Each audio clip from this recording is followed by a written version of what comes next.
आज की अच्छी खबर आपको बता दूं, यह खबर केरल से आई है। आज भारत के पहले deep water transship port Vizhinjam port पर दुनिया का सबसे बड़ा eco friendly container ship MSC पहुंचा। फिर से इतिहास रच दिया गया है। भारत के समुद्री नक्शे पर एक नया सितारा चमका है। दुनिया का सबसे बड़ा कंटेनर जहाज एमएससी आयरीना भारत पहुंचा, और वो भी एकदम नए बंदरगाह पर। हसन साहब, अखबारी खबर के मुताबिक जहाज क्लासी पोर्ट पहुंच गया। बंदरगाह की हुदूद में लंगर अंदाज हुआ। अगर इंडिया मीडिया को देखें, अगर इंडियन प्राइम मिनिस्टर मोदी को सुने, तो वहां पे पूरा अभी तक माहौल बनाया जा रहा है। पाकिस्तान में तो आप देख रहे हैं नॉर्मल चीजें हो रही, क्रिकेट हो रही है, लोग थे वो सब कुछ, लेकिन if you look at India, सब एक सवाल दोबारा उठ रहा है।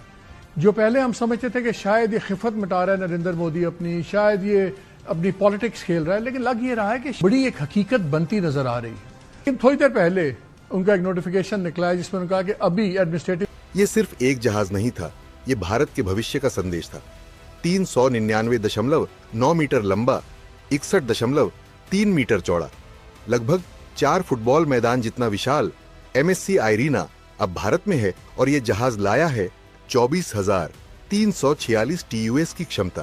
कॉन्ग्रेचुलेशंस इंडिया वंस अगेन कि आप हमें मौका देते रहते हैं कि हमें आपको मुबारकबाद देने का जो है वो चांस मिलता रहता है। हर अगर एवरीडे नहीं तो हर दूसरे दिन कोई ना कोई ऐसी खबर आ रही होती है जिसके ऊपर भारत को मुबारकबाद दी जा रही होती है पूरी दुनिया। मैं इंडियन अवाम से ये पूछना चाहूंगा कि कभी आप सोच सकते थे कि इंडिया के किसी वजीर आजम की पाकिस्तान की सड़कों पे खड़े होकर तारीफ हो रही होगी?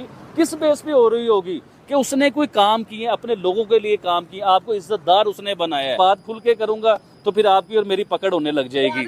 जो दुनिया के सबसे बड़े जहाजों में से एक है, इसे मॉडर्न इंजीनियरिंग का एक चमत्कार माना जाता है।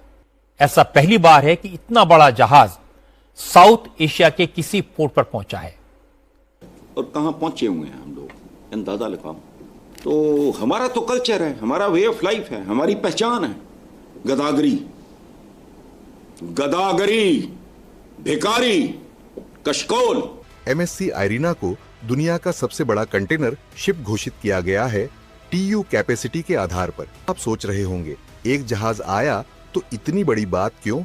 क्योंकि ये कोई आम जहाज नहीं है, और ये कोई आम बंदरगाह नहीं है। विजिंजाम इंटरनेशनल पोर्ट भारत का वो सपना है जो अब साकार हो गया है। प्रधानमंत्री नरेंद्र मोदी ने इसे 2 मई को देश को समर्पित किया। ठीक है जी, और वो कह रहे हैं कि हमारा एक ही मिशन है, economic boom.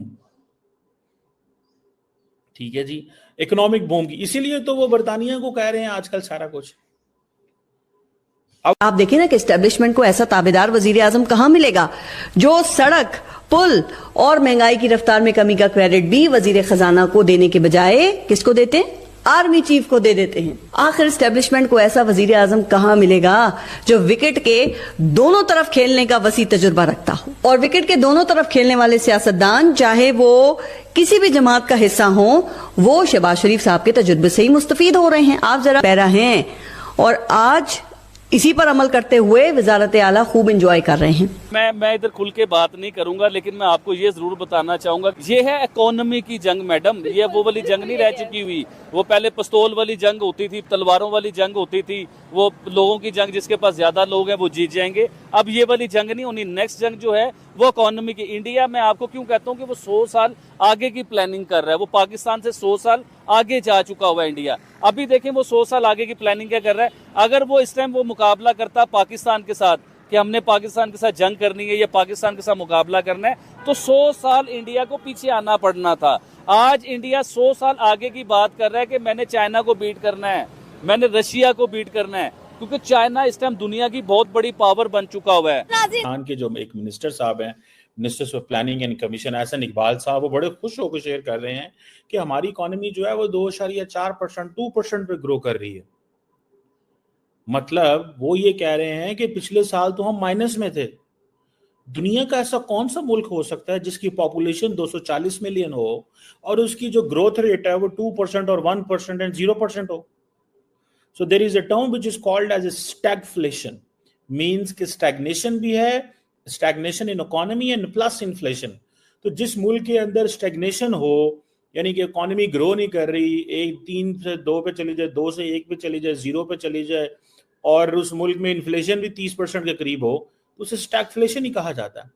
And this is the second year of low growth in Pakistan. और हम ये कह रहे हैं और बड़े खुश हो रहे हैं कि हम जनाब 2025 में जो है ना 3% पे ग्रो करेंगे।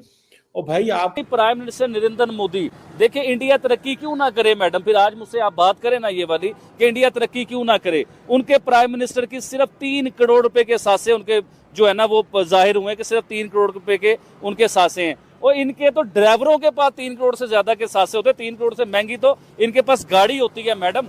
अभी आप देखिए प्राइम मिनिस्टर नरेंद्र मोदी, ना उनकी बीवी है, ना उनका बच्चा है, ना उनके बाद कोई उनकी नस्ल चलनी है। आप इस चीज को देखें। हमारे जो वजीर आजम होते हैं ना, तो अपने बाद का पूरा सिलसिला बनाते हैं कि मेरे बाद मेरा बेटा आएगा, मेरे बाद मेरी बेटी आएगी। मोदी साहब के बाद कौन आएगा मुझे आप बताइए। मोदी साहब का मुझे अपना घर दिखाएं जरा, किस किस्म का उनका घर है। एक सिंपल से एक रूम में रहते हैं। अच्छा, अभी रिसेंटली मैं इंडिया के यहाँ पर आबिद भाई मुझे ये बताएं कि तो मेरी अवाम में शऊर आएगा ना कि देखे एक सिंपल इंसान वजीर आजम है, 150 करोड़ से ज्यादा की आबादी का वो वजीर आजम है। क्या उसे प्रोटोकॉल नहीं चाहिए? क्या उसे VIP लाइफ नहीं चाहिए? क्या वो एक सिग्नेचर करे तो अरबोपति नहीं वो इंसान हो सकता? लेकिन वो आज भी आम जिंदगी जी रहा है। ये तो आप प्राइम मिनिस्टर नरेंद्र मोदी साहब की बात कर रहे हैं मैडम। आप आइए योगी जी के पास। योगी जी की सगी बहन जो CM है, पिछले 10 सालों से CM है, वो अपने यूपी के जो है ना, वो यूपी भी पाकिस्तान जितना यूपी है उसके CM है। उत्तर प्रदेश की आप बात करें, वहाँ के चले मैं आज जबरदस्त बात करता हूँ। आज मैं आता हूँ फैमिलीज के ऊपर। आप इमरान खान साहब की फैमिली निकाल के देख लीजिए, उनके बहन और भाई क्या कर रहे हैं। आप प्राइम मिनिस्टर जो है शहबाज शरीफ साहब, इनके भाई बहन, उनके भतीजे भांजे, उन्हें आप निकाल के देख लीजिए। इसी तरह जरदारी साहब की आप फैमिली निकाल के देख लीजिए। इसी तरह इंडिया में आप आ जाएं, जो इस टाइम इंडिया के वजीर आजम है, उनके बहन भाइयों के पास क्या प्रॉपर्टीज हैं और उस वजीर आजम के पास क्या प्रॉपर्टी है। इसी तरह आप योगी जी आदित्यनाथ जो हैं, इनकी आप आ जाए। इनकी तो बहन आज भी जो बड़ी मशहूर थी, जो आपने सुना होगा कि वो फूलों की दुकान चला रही है, लेकिन के मुकाबले में एक मुल्क है जिसका नाम भारत है, वो तकरीबन 8% पे ग्रो कर रहा है, 8% पे ग्रो कर रहा है। और ये आपके सामने IMF, world bank, every global financial institution is talking this.